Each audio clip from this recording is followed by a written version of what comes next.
Let's take a look at the politics behind a possible debt ceiling deal. Who are the expected winners and losers? I'm joined by Chris Steyerwalt, Fox News politics editor, digital.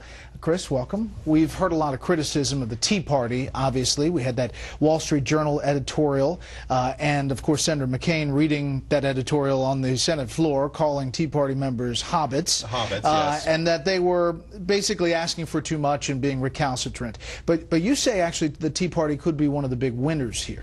Well, not all the Tea Party necessarily, but there have been some bright lights who have shown through in the Tea Party. I'm not saying there hasn't been a good dose of hobbitry inside the Tea Party movement, but there's also been some people who have demonstrated that they're really interested in governing and can get this done.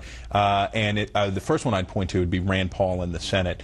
He and Mitch McConnell have been a nice, bad cop and batter cop as they have been pummeling Harry Reid, continuing to try to force votes and continuing to try to demonstrate that they're interested in increasing the debt ceiling and they're not being unreasonable. That's created a lot of pressure for Harry Reid. And in the House, you've got guys like Raul Labrador from Idaho, Alan West from Florida, who are hardcore Tea Party guys, but even though they opposed John Boehner's original deal, gave him the yes vote he needed to get back into the negotiating ring with the president and craft this final answer. So they were willing to be pragmatic. They'll probably vote no in the end, but they were willing to be pragmatic at that key point to get a little better for themselves. And again, we should put the caveat here that we don't know, if this is all going to come together yet, because there's still a lot of votes to be counted when this even comes up for a vote in the Senate, then the House. You've written many times that Washington really seems to be the big loser because everyone is saying, what is going on up there? But as far as others, besides this place,